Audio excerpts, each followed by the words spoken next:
Well, to get ready for our main event, we look back at the press conference that featured David Tua and Cisse Salif. They had some interesting comments.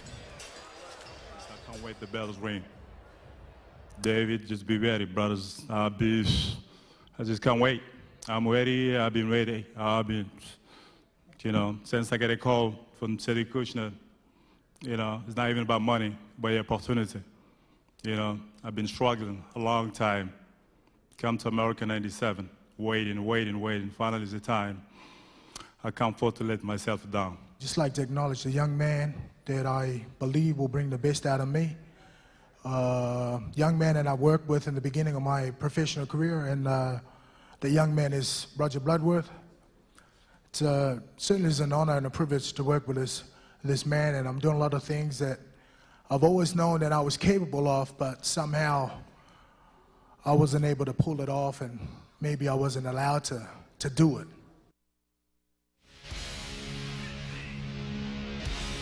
Tonight, we come to you from the Seminole Hard Rock Casino in Hollywood, Florida. A balmy night here in October, and a night that we will see, perhaps, David Tua take another step toward what he hopes will be a shot at the heavyweight title, but Cisse Salif is standing in the way. Standing back there with the fighters right now is Sean O'Grady. Thanks, Al. Due to the early knockout in the Miranda fight, we get a chance to see Cisse Salif a little bit earlier than he was scheduled to fight. Kind of rushed into this. Are you ready? Yeah, I've been ready. Oh, excuse, I've been ready. I've been warming up. I haven't got my glove on a little while, but I'm ready. You've been waiting for this a long time, too. I've been waiting for long. I'm ready. With the postponement in the last fight, do you think he was sending a signal to you? Oh, I'm sure he's in good shape tonight, and I'm ready. Hey, I want this fight. I'm the one that begged him for this fight. This could be a big statement for you. How do you come out? I'm ready. I'm a warrior. I've been there. This is the time now. He's a warrior. He's ready to go. How about it, Al? He's ready. All right. Look out. Cisse Salif, who has, as we mentioned, been a sparring partner for so many great heavyweights, but showing a lot of fire, at least verbally, early in terms of coming out in what surely is the most important fight of his career. We're not going to get a chance to chat with David Tua, but the 32-year-old Tua, of course, who is a big component of this, obviously, of this promotion tonight, because he is maybe the wild card in the heavyweight division, a man whose power is so impressive that even with a 2-year layoff before his last fight, and even with some issues before that, David Tua remains a man that many people believe can make noise in the heavyweight division. So we're getting ready to meet these fighters, and Bob Alexander's in the center of the ring. Ladies and gentlemen, heading for the ring at this time, here is Cisse Salif. The 34-year-old New York heavyweight, who I mentioned has sparred with most of the top heavyweights, comes in here off a first-round TKO win over Clarence Goins. That was in July. Now, in the past, when he has stepped up against better competition, the likes of Ray Austin and David Bastos, he has ended up failing. Tonight, he hopes that he will be able to make it. And one of the big reasons he feels like he might get success is the fact that he had a full 6 weeks to prepare for this fight. And as you can well imagine, with a fighter like Salif, who is not the one they build promotions around, that often is not the case. And we're getting ready now to meet the man of the hour. And to tell us about it, here's Bob Alexander. And now, ladies and gentlemen, making his way to the ring, David Tua.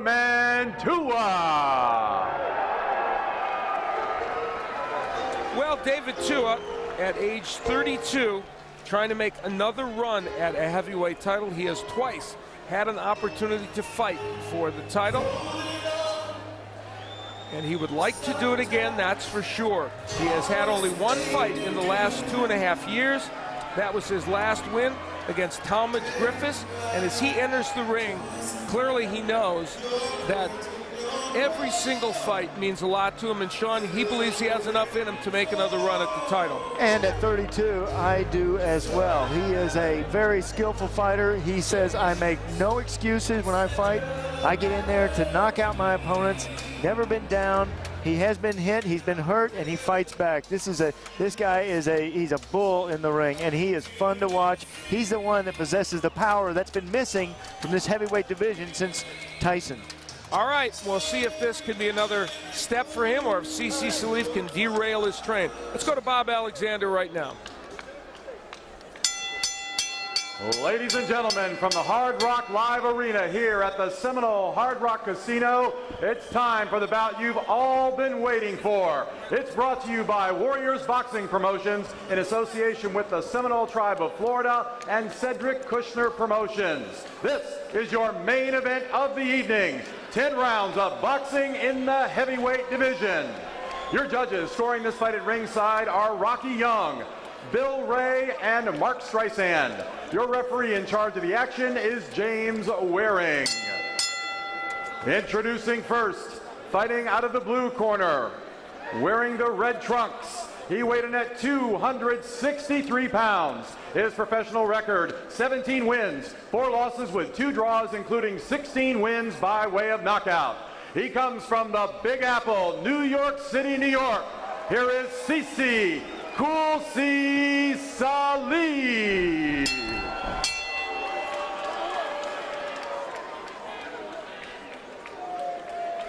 Let's take a look at how these fighters, we're going to take a look in a moment to see them match up, but here's David Tua.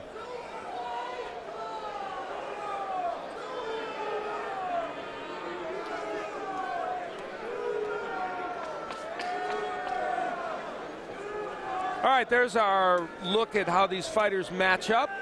And we see that big height advantage, of course, for Salif. He'll try and utilize that as well as a reach advantage and see if he can keep David Tua on the end of his punches. His opponent fighting out of the red corner, wearing the black trunks with the white trim. He weighed in at 245 pounds. His professional record, 43 wins, 3 losses with 1 draw, including 25 wins by way of knockout. He comes all the way from South Auckland, New Zealand. Here is David Tua.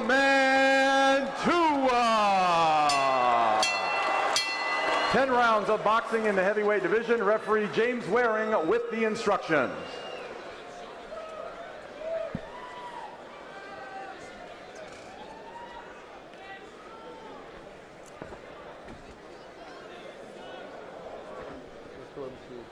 Okay, right here, it's good, okay? Right here, it's good, you understand? Guys, touch gloves, good luck, both of you guys. James Waring, a former light heavyweight and cruiserweight contender, now refereeing. And we're getting close to our main event of the evening. Cisse Salif will try and utilize that height and reach advantage against David Tua. And David Tua, of course, always looking for a chance to get in and unleash his power. And here we go in our main event. Tua is a fast starter. Big knockouts in his career in this first round. I talked about Michael Moore earlier in the show. I talked about John Ruiz, knockout in the first round. I think he knocked out Ruiz in 15 seconds. Or 19 seconds. It was 30 seconds. He was pacing himself with Moore. It was 30 seconds. Taking his time. He wanted to feel him out for a little while. He is a fast starter. He's a very confident fighter. He's very well preserved in the ring. He has ducked no one. Now he comes into this fight at 245 pounds. He acknowledged to us he would rather be a little less than that. Needs to get down to 235 where he thinks he's more effective. But all of his good fights have been around that weight. I mean, this is the weight that he's comfortable in. I don't know if I would, my suggestion for him would be to stay at the weight where you're comfortable in. I don't like him so far over the 245 mark, but that's where he does his best work. 251 in his last fight against Griffiths. Hasim Rahman, 245.5, both times. Fought Rahman twice. Lennox Lewis, he's 245. He's at the end of the punches right now of Salif. Salif would like to keep it this way. Salif using the jab, and you can hit David Tua with the jab. the problem is you have to avoid getting knocked out at some point during the fight with him, and he's very good with late round knockout power as well. And so far, Tua not getting on the inside yet. And Salif pretty economical with that jab. Nice jab from Tua right to the center of the body.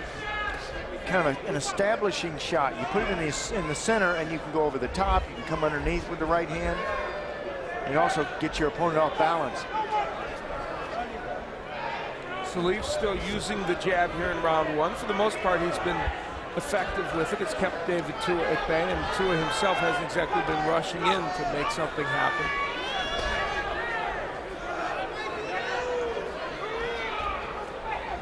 Hopefully he is trying to explode. Tua is. There's a couple of good shots to the body. Right and a left by David Tua, and he is, when he devotes himself to it, a very good body puncher. He says he wants to fight. He thinks he can have a good 5-year run still in the heavyweight division. And the last 2.5, he's only had one fight. He said, I have to look at it positively and say it's been a rest for me, not look at the negative aspects, as he's had many issues with former managers in litigation, and it kept him shelved. Well, round one is in the books, and it was a quiet one. I guess at this pace, he could go another 5 years, right? Yes, that's true. This is, you said another run, a 5-year run, but it would be a 5-year walk at this pace. Here's Roger Bloodworth, his trainer. What's this name? Stand up close enough to him, but you're letting him down first. And what I want you to do is come straight into the fairway from him. Start grounding him a little bit. 2, 1, nice right hand, left hand to the body. Oh, he too is so great. Roger Bloodworth is so poignant with his suggestions between rounds. See, he is also a teacher. He's waiting on you. There are trainers in boxing, and there are teachers.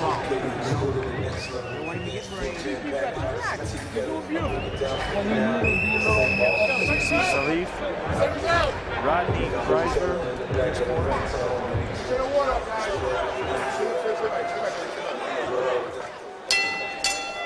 Round number 2 in this scheduled 10-rounder, our main event. I'm Al Bernstein here along with the champ, Sean O'Grady. Happy to be working with him again, and we hope you've enjoyed our evening of boxing, and we still have, of course, our main event, which is in the second round. And David Tua in the black trunks and Cisse Salif in the multicolored trunks. They said to Tua, Roger Bloodworth said, you're posing there. I want to see some action from you. Yeah, and how do you score that first round? It's a tough one to score because Tua did a little good work in the last minute, but Salif, you know, controlled it with the jab, so it's a tough round to score. And a 10-point must. You have to give somebody 10 points, but should you have to give somebody 10 points when there's very little action? It's a very good point. Should be 10-point must unless there's a little action. Leave you some room for doubt. You can have a 0-0. Good jab there by Salif. Tua's done good body work early in this round. Oh yeah, and body shots accumulate in these long fights, 10, 12-round fights. You can shake off the punches to the head, but you can't shake them off in the body. Tua working the body again. And Tua was so great when he exploded early in fights because he caught a lot of fighters off guard. Yeah. He caught them before they warmed up, before they were actually ready. He would surprise them. Now there's nice work. Nice uppercut by Salif, and he said to us the uppercut would be an important weapon against the shorter Tua, and there he used it very effectively. Remember with Mike Tyson how effective the uppercut was when Buster Douglas threw it? And that's what he's comparing it to. But very confident, Cisse Salif. Says, I am well prepared. I've been training for this fight since August 26th. The jab in the right hand by Salif. Now, Tua landing his jabs. You know, it's a misnomer to think that a short man can't land a jab, because the jab is really about timing as much as anything else. Oh, look at those moves, too, from Tua. Good defensive moves. Tua's been doing this a long time. He knows his way around the ring. He got into boxing because his father's oldest brother, Afu Toto, was a boxer. His father tried it, and he took David Tua to the gym in '91. He didn't really like it, but when he moved to New Zealand, he picked it up again, and he liked it. He went 80-6 in the amateurs, and of course, won the bronze medal in the 1992 Olympics. Became the first and only Samoan to win a medal in the Olympics. So very impressive in that regard. Seconds left to go here in round number 2. It's been a close round. Again, like the first one, maybe a tough one to score. A little more action in this one, though. And it comes to a conclusion now. Round number 2 up.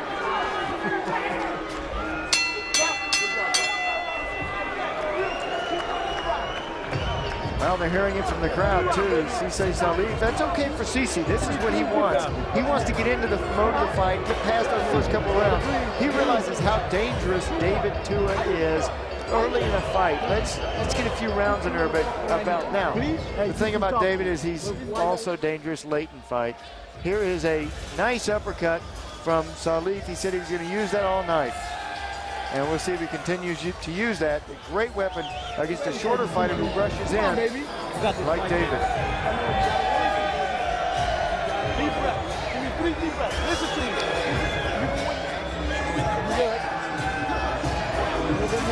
Don't pay any attention to the crowd. Okay, you set your own pace. Now we start stepping up. You got him standing there. Let's go, guys. Let's get out of here. All right. Stay back. Get the water up over there, guys. Get that water up over there. Get out. Let's go. Roger Bloodworth quickly jumping out of the ring. He had to wipe up some water, and we head into round 3. David Tua against Cisse Salif in our main event. Tua, of course, well known to boxing fans. Comes in with a 43-3-1 record, 38 KOs among those wins, so he's got tremendous power. And Cisse Salif 17-4-2. Salif known in the boxing industry primarily as a great sparring partner. He sparred with many of the top heavyweights, going all the way back to Mike Tyson. And he wants to prove tonight that he can step up and perform well when it counts. He is a sparring partner to the stars. Cisse Salif, he has been on the other end. He's been in the ring with a lot of guys in the gym. That was a swing and a miss. Strike 1 from David Tua. But you know, you almost want to see that from Tua because you want to know that he wants to crank up that left hook. Boy, he gets it cranking too. He is just wild swinging. He can fight and he can punch. Tua's had 2 shots at the, or a shot at the heavyweight title against Lennox Lewis. Failed in that effort in the year 2000. A very disappointing performance. And then lost to Chris Bird in the year 2001, which was an IBF eliminator to fight for the title. Those are the 2 losses that really have dogged him. He said Chris Bird's style is very difficult. And he says Chris Bird was terrific. You know, he loves the sport of boxing, David Tua does. He says, you know, it's a privilege to box. I'm so lucky to have fought those I've fought. And it was so nice to hear that from any fighter, you know? How nice is that? He's a very engaging guy. There he misses with the left hook, kind of wild with that punch is David Tua. He's looking for it, though. Calls boxing a vehicle. He says the idea is to entertain and put smiles on people's faces, and the way I can do that is with boxing. Now he's getting a little closer with that left hook. We'll see if he can land one here in the near future. Doesn't put many smiles on his opponent's faces, David Tua. One of the hardest one-punch KO artists in the sport today. So Salif, the big 6'4" heavyweight, has so far avoided being hit with anything damaging to the head. But he's leaning in now and giving Tua maybe a little bit more of an opportunity for that. Salif's got some good skills. He started boxing at 22. Started late in life, but there's a boxing gym in the neighborhood. He went over there and started picking up the punch for pay business. Knows David very well. He's a good puncher. You've got to watch every second of every round of this fight. Tua picking up the pace and working the body in another round, though, that was fairly close.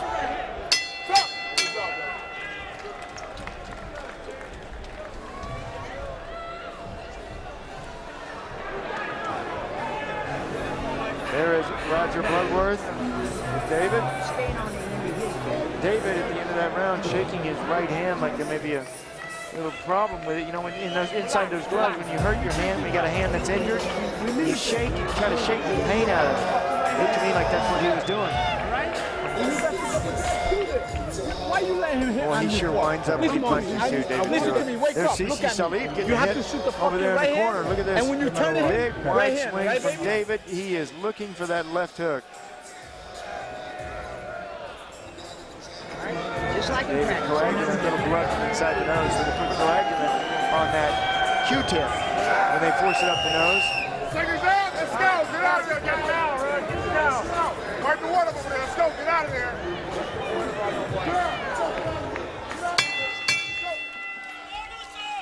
So we continue in our main event. Round number 4, David Tua in the black trunks, and the multicolored trunks, Cisse Salif. It has been a relatively tame affair, although both men have done some good work. Salif with the jab and the uppercut, and Tua primarily with body shots. Oh, that jab. Yeah, Salif's keeping it out there. Great weapon. Let go of his Great head. weapon, and great to see a fighter that uses it, utilizes it. Use that jab to keep your opponent outside. See there? Hard to get in when that jab's in your face. The other thing that doesn't bode so well for Tua is even when Salif stays on the inside like this, there's a nice left hook, Tua hasn't been able to do as much damage as he would like.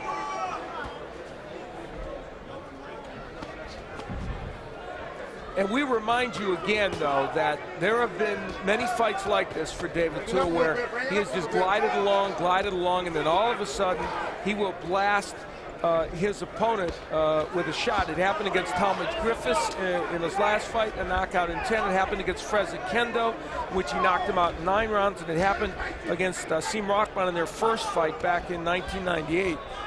He can explode with that kind of power. And it really is a confidence boost for yourself if you've got that kind of power. And it's confidence because you know in many fights your opponents beat themselves. They get weary, there's an opportunity that the window is down, and then all of a sudden your opponent's down. And it's over. Halfway through round number 4, Tua picking up the pace with some shots to the body. Yeah, a little more pressure. Just turning it up just a notch. See, right in there, though, not a lot of work coming from Tua. You'd think he might be a little more active. The jab by David Tua, and that's been, when he has not performed well, that has been the way it has gone for him. Rips combinations there to the body. Now there, Cisse is open for that left hook on the inside. You'd think Tua would be ripping that punch a little harder. Instead, he's kind of tapping it out there. Well, you know, and a lot of times you put your punches on your opponent's face, see how he's going to accept them. And you really don't put the power out there. You kind of see how, and then it may take 10 rounds for that KO punch. But you put your punch out there, then all of a sudden when it's time, boom, you nail it. Right hand by Salif, but this has been a round in which the pressure of Tua has been pretty effective. He's gotten on the inside a lot more. Nice jab and nice movement. Look at this. Cisse takes that jab and steps around, walk around your opponent.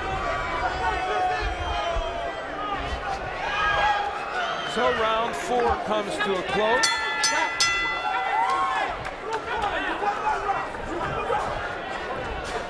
Was that hard? Was that hard when you choose the right? Boy, they like what's happening over there in that corner. Cisse Salif. Breathe. Huh? 2 more. 2 more. Everything's good. Why you not giving the fuck when you ask for? Listen to me. Listen, you know what? Listen to me. Listen. All right. You see when you hit him with the right hand? You do good when you hit him with the right hand. Take it. Breathe.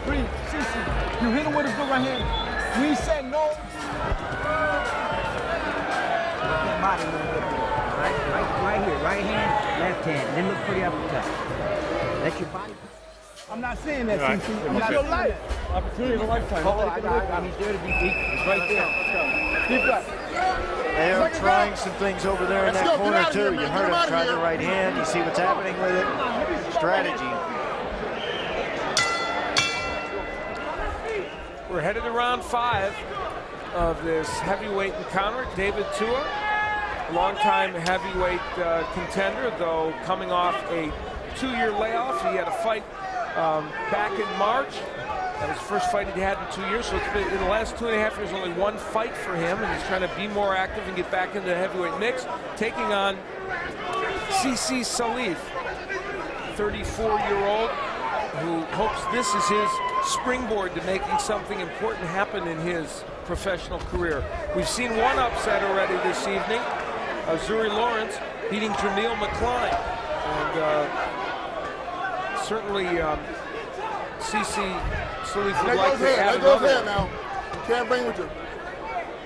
Stay off his head. Stay off his head. Cisse Salif's been a pro for 8 years. David Tua, a pro 13 years.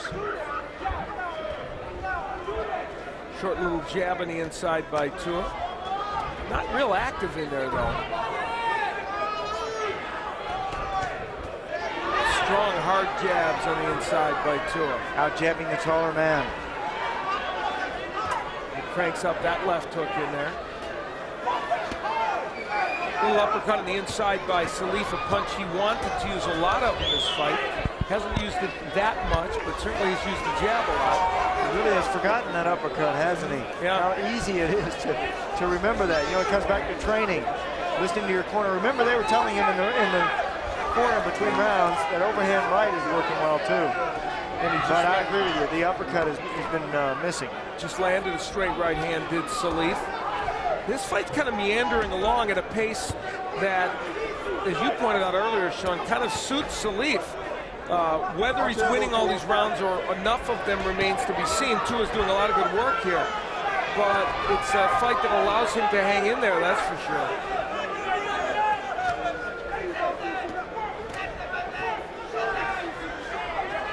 Both fighters doing some pretty good work on the inside.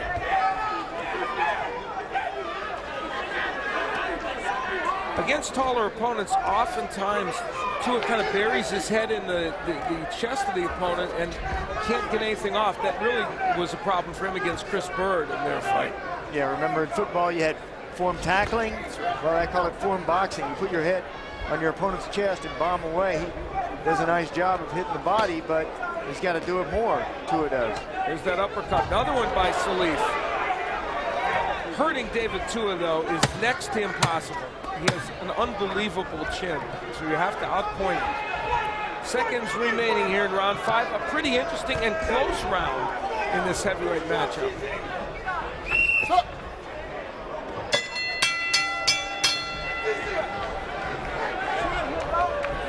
Still close. This fight so far could have been fought in a shoebox. That's how close these two are. That they robbed us because you didn't put that right hand in. It was form boxing. Okay. Let me get the back. Put your head on your opponent's chest and then wail away at his body. Look at these punches here, and then Tua does a nice job. See how he ducks that chin, really protects that chin? The reason that we were talking about the uppercuts working so well is because of the fact that he keeps that chin down. Jab by Tua. 5'9", out jabbing someone 6'4". Nah, fuck you throwing the right hand. Good. Come on. Hey, give me a towel.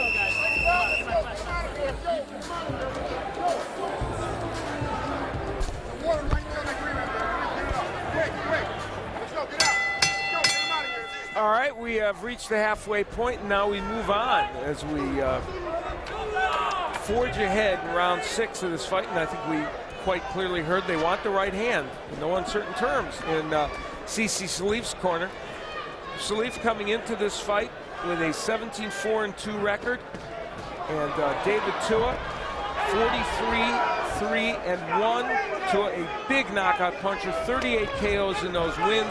So far he has not hurt Cisse Salif, and we've had some pretty interesting action, especially on the inside during the course of this fight. There's a chopping left hook by Tua, but he's not throwing those punches with a lot of leverage. No, not at all. He's putting them in there. These are probing shots. They're testing. He's testing the waters. He's waiting for that optimal moment.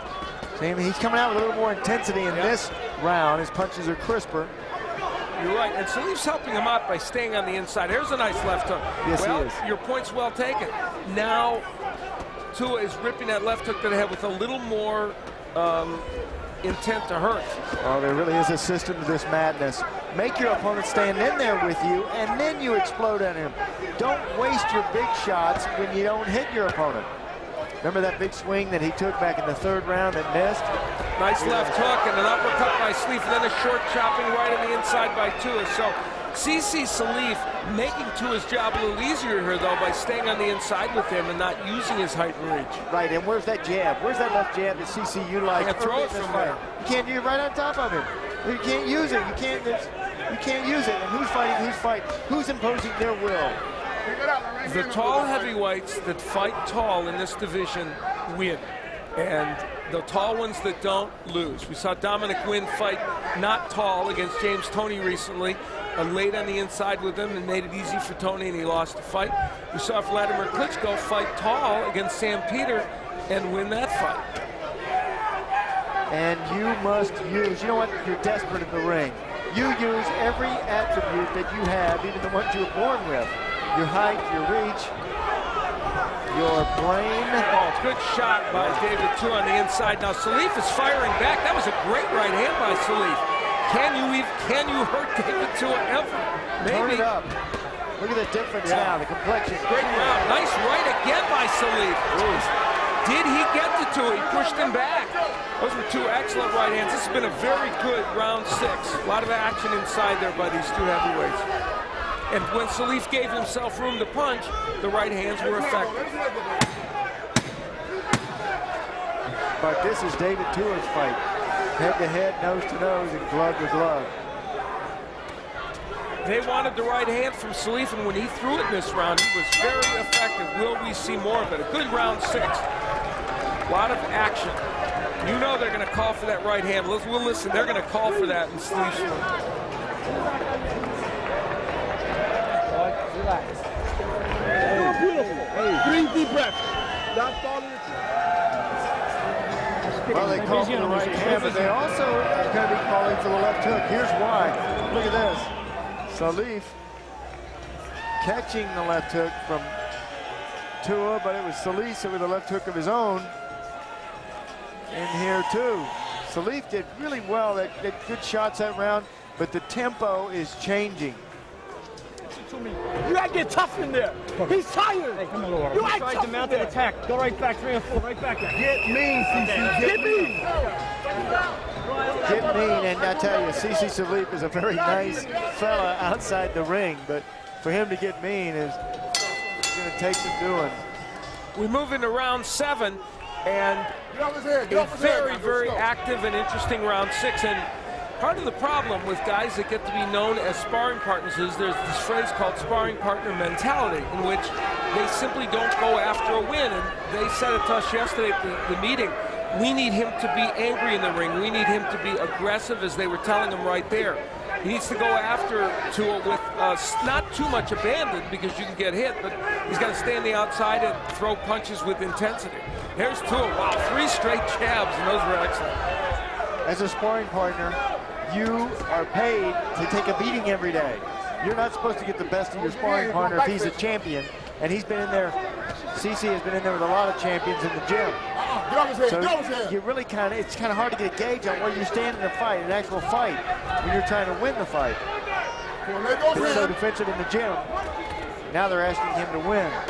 We're in round number 7. David Tua in the black trunks, former challenger for the heavyweight championship, top contender until litigation issues with his former managers shelved him for a couple of years. Now he's trying to make his way back, and good left hook on the inside. Salif again laying on the inside with Tua, and he's getting racked with those left hooks now. Underneath and over the top. Look at the body shots too from Tua. Tua is starting to, it seems, sap some of the energy from Cisse Salif. He's just laying on the inside, taking a pounding now. You know, I talked about the body shots accumulating. This is the effect it has on you. Do they hurt? Well, they hurt, but you don't realize it when they're little pitter-patter shots like he's getting hit.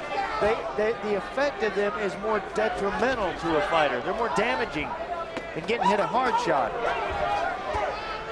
Salif is still landing from time to time when Tua comes in, but Tua able to work his way right on the inside and do what he wants now to the body and the head. Salif not firing back. Yeah, Cisse looking very much like he has sparring partner syndrome here, just surviving. And maybe a little tired. Lands a right hand to Tua, and Tua rips the hook, and against the ropes is where he doesn't want to be, Cisse Salif. Is he hurt? Wide swinging right hand. Cisse says no. Salif will be very distressed with himself when he looks at the tape of this fight and realizes how economical he was with throwing that right hand. There it was, and it landed. A little over 20 seconds, about 20 seconds left here in round 7. It's been an interesting round. David Tua's gotten a lot done here in round 7. Uppercut by Tua may have stunned Salif. Salif took a left hook and came right back with a right. So an interesting round in round 7. Very interesting, very systematic. You know, now it all kind of makes sense. He was, what David was doing is he was making Cisse acquiesce to his beating, make him stand in there. Cisse can be very difficult to fight if you fight his kind of fight. What he's doing is he's making Cisse fight the kind of fight that David Tua wants him to fight. On the inside, here's what he's doing. On the inside like that, look at these big shots from David. Stand still, come in here with me, and I'm going to hit you. And David, again, winding up with the right cross, the left hook, both punches working for David, and they work well. Cisse Salif tries back, but not quite the same effect. Starting to break that round. A system to this madness.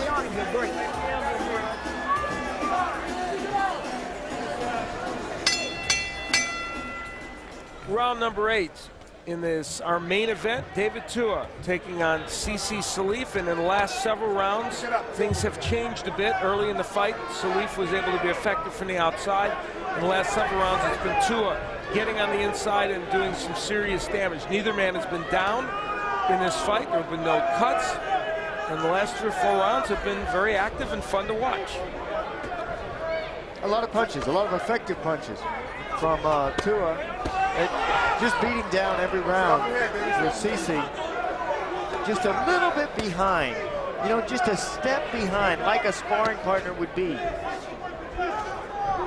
David Tua in his last fight against Talmadge Griffiths ended up winning in the 10th round on a TKO after steadily putting punishment on Griffiths. Also, you know, we look later in this fight here, Sean, and even though Tua's at a higher weight, 245, pretty impressive that here we are in the 8th round, and his output of punches has not slowed down. It's actually gotten better. Oh, he trains very hard. Nobody in the Roger Bloodworth camp comes into a fight out of shape. Roger is one of those trainers that knows styles. He knows the sport of boxing. He knows how to get fighters in shape, too. You don't get tired in fights with Roger. Cisse Salif has taken some amazing body shots. I mean, he is, look at that hook by Tua. He is ripping the body. I mean, that's tremendous body work. Look at that. Wow. Not only do they score points, or they should if judges pay attention, they sometimes don't, but also it just saps the energy of your opponent. There's a good double left hook. Counter right by Salif, so he's hanging in there. He tries back with the right, but single punch. You got to put 2 and 3 together for somebody like Tua. And Salif now, Sean, just laying on the inside with Tua. We've seen very little distance between these two for the last couple of rounds. And this plays into the hands of David Tua. This is the way he likes to fight. He knows how to fight. This is the best way for him to fight. Yeah, he's used the jab some. David has, but you got to get that jab working if you're Salif. So David Tua, 32 years old, trying to make another run at a shot at the heavyweight title. And I hope he does. David's a great guy. He's a nice guy. He loves the sport of boxing. He reads the magazines. He watches the fights. He's a real student of the game. And you really got to cheer for a guy like that. Very affable outside the ring. Big opportunity for Cisse Salif, and while he has performed well in spots in this fight, things have gotten away from him in the last 3 or 4 rounds, that's for sure. Round 8 comes to a close. Good one for Tua.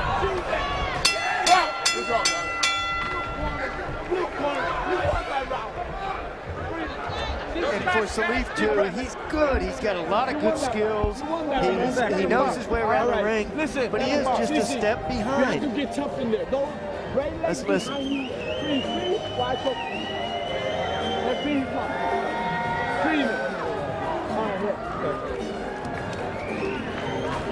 Deep breath. Listen to me. Boy, David Tua pounds the body. Look at these shots. It is just a preponderance of punches. You feel around your opponent. You feel around for his vulnerabilities and his weaknesses downstairs. If he flinches, you know maybe he's got a rib broken. If he grimaces, you know maybe you're getting to his liver. If you hit him properly, you hit him on the short rib, maybe you just disorient him a bit. But it is you're really feeling your opponent with these fights. We move into round number 9, and it is David Tua in the black trunks, Cisse Salif in the multicolored trunks. This is our main event of the evening. It's been an engaging and, for the most part, entertaining heavyweight matchup. David Tua doing some very good work to the body and the head as well, and Cisse Salif boxing well early in this match, but being caught in a slugging contest the last few. Now here's Salif on the outside taking a big left hook.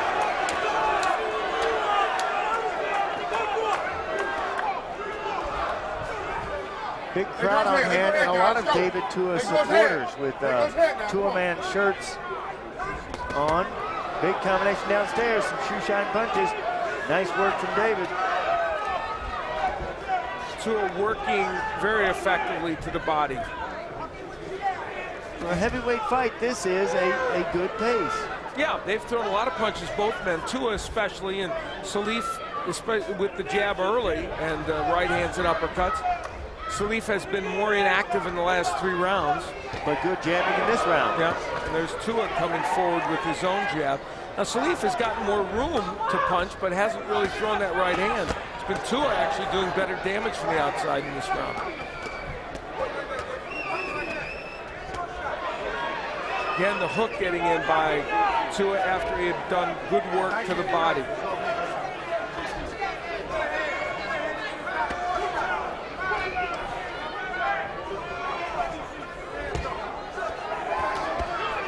Oh, he's building, you know, every round. Tua a little bit faster, a little bit stronger, a little bit harder. Salif, it's actually shocking that Salif hasn't slowed down even more from all the body work, but he certainly, his movement has slowed, and he's languished on the inside more with Tua. And one of the attributes of sparring partner syndrome, somebody who's just in there, he's hanging in there, he takes the shot, takes the punch well. Tua getting in a chopping right hand. We've seen more of the Tua right hand in this fight than we sometimes do. It's a weapon he sometimes underuses, but tonight he's used it a lot.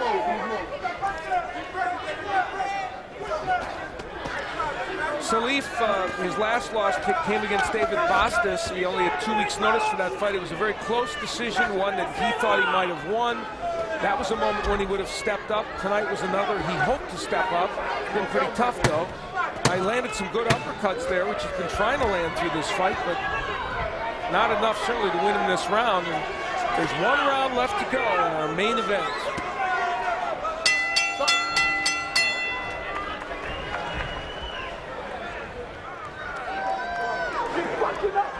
You're gonna be sorry. I swear to God, you're gonna be sorry.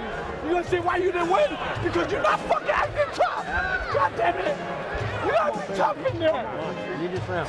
You need this round. You hear me? You have a mind. Put the fucking ass around. You hear me? A lot of heat over there in that corner. I'm going right hand. All right.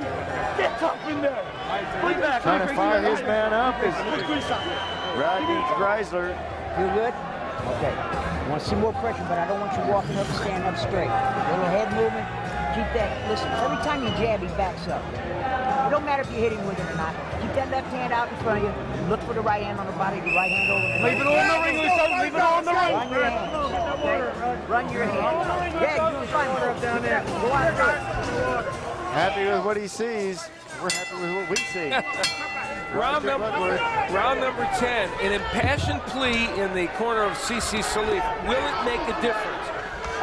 We come out for round number 10. This is a fight that in the last 5 or 6 rounds has clearly gotten away from Cisse Salif. Can he do enough to get it back? And does he need a knockout to win, which is something nobody has done to David Tua? Nobody's even come very close. Even Aikai Biabuchi, in a phenomenal fight years ago, did not knock Tua out, and they exchanged hundreds of hard punches. A final round in this heavyweight encounter. Does Tua, for instance, feel it's important to get a knockout in this fight? Because it's all about marketing yourself as a heavyweight contender. And does he feel pressure to do that? As a power puncher. Yeah, of course. You know, we talked about in the open about how he's the most powerful puncher in this heavyweight division now. And, you know, you had a lot of people depending on that. A lot of people wanted to see that explosion. And how close is this fight? I mean, it could be decided here in this final round. Is it that close? Yeah, I wouldn't say so. How many of those early rounds went to Cisse Salif, and how many of them were really, really close? He probably won a couple, but I can't imagine that he's going to get this precision. Good straight left hand. Now, Salif's having himself a fairly good 10th round. We're about halfway through the round, and he's performed a little better. In fact, he's landing some pretty good right hands. And doing what they urged him to do, throw the right hand. There it is again. When he does throw it, it can be effective. That and the uppercut. He's abandoned those punches for the most part.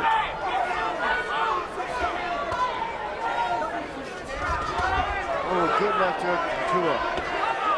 And Cisse comes back with his right hand. They were begging for that right hand for the last several rounds from Salif. Salif has been 10 rounds once before. There's a decision loss to David Bastis, a fight that, as we said, he and others believed he might have won.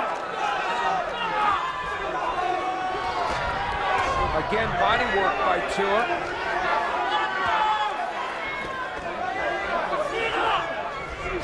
Oh, good left hook again. All right. Tua really does a nice job of stepping back, shifting his weight on that left foot, and then throwing the left hook. Again.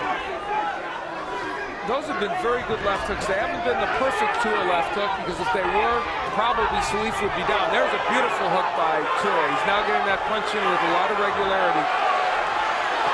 Will this be another 10th round knockout? He's hurting Salif, but there's only moments left to go. So David Tua finishing with a flourish.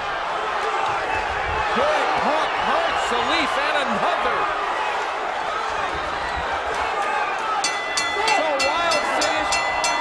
Salif kind of patting him on the back. Ludacris loves it. One of the many boxing fans here in this arena. And so an entertaining heavyweight matchup. One in which early on Salif did well, and then David Tua took control. And it started slowly, but it built to a crescendo.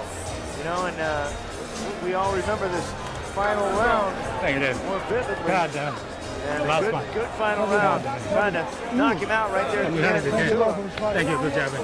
Give you all the glory. Thank you. Thank you. Nobody seriously. Thank you. Oh, yeah. Yeah, both of them. Full respect. Everybody. Man. You know, we have television. Thank you. That's great. Good to hear those guys chatting with each other, and a lot of respect in that corner. Both of them. Right back from both of them. Both of them, real nice guys. And they weren't, it didn't seem like they were friends. They were real nice to each other at the end of that final 10th round. And Tua using that left hook, using it well, utilizing it a lot. And he caught Cisse several times with that left. And here he is again. See, he puts all that weight on that left foot and then crack. He really throws that left hand. Cisse Salif trying for that overhand right. Well, a big performance for David Tua, and we would imagine, since he was so much in control of this fight from about the 4th or 5th round on, we would imagine that this would be a decision win for David Tua, though clearly it's in the hands of the judges. Did David Tua make enough of a statement in this to tell the world that he's on the verge of, again, being a heavyweight contender? Now, he's only ranked 12th in one of the rankings and not in the top 10 anywhere else because he's just had the one fight since he came back from that long layoff. Would another win like this be enough to vault him in the top 10? Well, we'll see. We'll see if it is a win. Bob Alexander's in center of the ring. Ladies and gentlemen, after 10 rounds of boxing, we go to the scorecards. We have a split decision. Judge Rocky Young scores about 96-94 in favor of Salif. Judge Bill Ray scores about 96-94 for David Tua. Judge Mark Streisand scores 98-92 for your winner by split decision, David Tua-Man Tua. Well, one of the judges. I know where I am now. I'm far away from you guys. Oh, very much. Yes. Oh, that's fine. I'm not worried about it. Hold your hand up high. Again down. I'll be back again. Okay. You know, you're number 9. That's number 6. Number 9, that's number 10. Then. Oh, yeah, thank you. I know that. Yeah, thank you, David. Thank you. Thank you. All right, it's lots of respect between these two fighters. One of the judges clearly saw those early rounds more for Salif than, let's say, we did. And so he made it a 96-94 win for him. And the other two judges ended up seeing it for David Tua. I might have split the difference between the 96-94, 98-92 card. But in any case, it ends up being a split decision for David Tua. And I'm not sure if that will end up damaging a little bit the marketing of David Tua as a guy that's back. I don't know that it should, because for the most part, there were good elements to his performance, even in the split decision. But it'll be left to the boxing pundits of the world to decide. Let's go up to Sean O'Grady. He's there with the winner. Thank you, Al. David Tua, congratulations. I was looking at your face whenever they announced the decision. When they said split decision, what were you thinking? Well, here we go again. But more importantly, love you, Mom. You know, we worked really hard for this fight. We knew that Mr. Salif was a lot better than what people had credited him for. So we came out and did what we had to do. We established a lot of things, good things in the ring tonight that we worked on, and we can only pick it up from here. And listening into your corner with Roger Bloodworth, it seemed like you and he were quite comfortable that you were ahead in this fight. Were you that surprised at the decision? Yes, we were very surprised, but this is the way it goes sometimes. You just got to roll with the punches and move forward. It seemed like you had kind of a rather slow start in this fight. You kind of worked your way into it. What were you doing and what were you thinking early in this fight? If anything else, Raj and I know the importance of having a good jab, and we established that tonight. We just need to capitalize on breaching the gap after making a good movement with the jab inside and then going to the body. So I know that Rome wasn't built in one day, so we just got to have to go back to the drawing board and keep learning from there. Looks as though you're changing your style a bit. Are you, and why? I don't know if it's changing my style. If anything else, it's about doing the very best I can in there and trying to have fun. Obviously, yeah. You've been great the way you've been fighting, you know. So it's a very an exciting time. So I'm looking forward to going back to the drawing board and looking forward to the next fight. And where do you go from here? Well, Cedric is the man. He'll be working very hard on the next fight, and we don't know where that will be and who will be. So, yeah. You know, and when you got a guy like this, Cedric, David Tua, undaunted by anybody, you can put him in there with anybody, and he'll give it a full effort. Where do you go with him next? Well, I think the biggest disappointment of the night was people underestimated Cisse Salif. Yeah. You know, they don't know Cisse that well. He's a very, very capable fighter. I mean, terrific chin, long reach, a very capable fighter. I'd like to see Dave have 1 or 2 more fights, maybe even one before the end of the year, and then next year he can take on all comers and get a shot and fight for the championship and win that title that's eluded him for so long. Well, he's always been one of my favorites. No excuses, and he always gives a good effort. David Tua, congratulations. And Al, we saw some good fighting tonight. We did indeed. A very interesting evening of boxing. One upset in terms of Zuri Lawrence beating Jameel McCline. A great performance by Edison Miranda. And in our main event, we saw, and also Yuri Foreman in that first fight, putting on a boxing clinic. In our main event, we saw David Tua get this win. Is the split decision, does it matter? matter in terms of how people see him in the heavyweight division? Or as Cedric Kushner said, does the fact that Salif stepped up and fought better make that not a problem for Tua? I think anybody who is going to face somebody like a David Tua, they're going to fight above their skills. I mean, David Tua, of course, he's fought, his record looks like a who's who in the heavyweight division. So I think everybody's going to step up. That's going to give him a difficult time. He's still got the power. He didn't unleash it tonight, but he's still got the power. I'd like to see him use that. All right, well, we may see it in future fights. Sean O'Grady, it's been great working with